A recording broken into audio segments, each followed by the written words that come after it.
Hi friends, இன்றைக்கி நம்மளுடைய சேனலில் தை அமாவாசை 2025 என்னைக்கு வருது, அதனோட சிறப்பு என்ன அப்படிங்கிறது தான் பார்க்க போகிறோம். நம்மளுடைய சேனலை சப்ஸ்கிரைப் பண்ணாமல் பார்க்குறவங்க சப்ஸ்கிரைப் பண்ணிவிட்டு பாருங்கள். பக்கத்தில் இருக்கிற பெல்லைக்கானை கிளிக் பண்ணிக்கோங்க. அப்போ தான் அடுத்தடுத்து புது வீடியோஸ் உங்களுக்கு நோட்டிஃபிகேஷனில் வரும். அமாவாசை அப்படின்னாலே முன்னோர்களுக்கு தர்ப்பணம் கொடுக்கறது உகந்த நாளாக சொல்லப்படுறது. நம்மோட வாழ்ந்து மறைந்த நம்மளுடைய முன்னோர்களுக்கு எந்த நாட்களில் தர்ப்பணம், சிராந்தம், திதி கொடுக்கறது சிறப்பு அப்படின்னு சாஸ்திரம் சொல்லுது. குறிப்பாக வருடத்தில் 3 அமாவாசை மிகவும் சிறப்பான ஒரு நாள். என்னென்ன அமாவாசை அப்படின்னு பார்க்கும் பொழுது ஆடி அமாவாசை, புரட்டாசி அமாவாசை, தை அமாவாசை. இந்த அமாவாசை நாட்களில் கட்டாயம் நம்மளுடைய முன்னோர்களுக்கு செய்ய வேண்டிய கடமைகளை செஞ்சோன்னா குடும்பத்தில் சகல ஐஸ்வர்யமும் முன்னோர்களுடைய ஆசீர்வாதமும் நமக்கு கிடைக்கும் அப்படின்னு சொல்லப்படுது.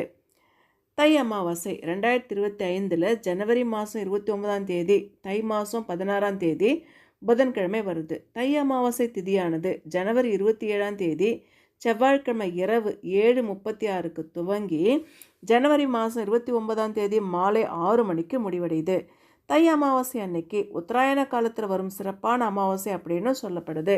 அதாவது சூரியன் தை மாதத்தில் மகர ராசியில் சஞ்சரிக்கிறாரு. சனியின் வீடான மகரத்தில் அவருடைய தந்தையான சூரியன் பிரவேசிக்கிற காலம்தான்.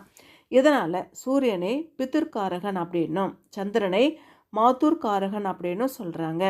பொதுவாகவே சூரியனும் சந்திரனும் இணையிற காலத்தை தான் அமாவாசை அப்படின்னு சொல்கிறோம். இப்படி சூரியனும் சந்திரனும் சனியின் வீட்டில் சஞ்சரிக்கிறது தை அமாவாசையில் கூடுதல் சிறப்பாக சொல்லப்படுது.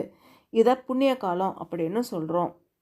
நம்மளுடைய முன்னோர்கள் தெரிந்தோ தெரியாமலும் செஞ்ச பாவங்கள் நமக்கும் நம்மளுடைய சந்ததியினருக்கும் பல அசுப பலன்களை கொடுப்பதாக சொல்லப்படுது. அதனால தான் நம்மளுடைய முன்னோர்களுடைய திதி அன்னைக்கு சிராந்தம் தர்ப்பணம் செய்யணும் அப்படின்னு சொல்கிறாங்க.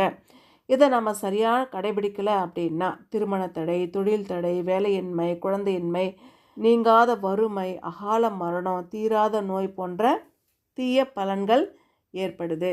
மாதம் அமாவாசை திதி கொடுக்க முடியாதவங்க இந்த 3 அமாவாசை தினங்களிலாவது முன்னோர்களுக்கு செய்ய வேண்டிய கடமைகளை முறையாக செஞ்சு அவங்களுடைய பரிபூரண ஆசையை நாம் பெறலாம்.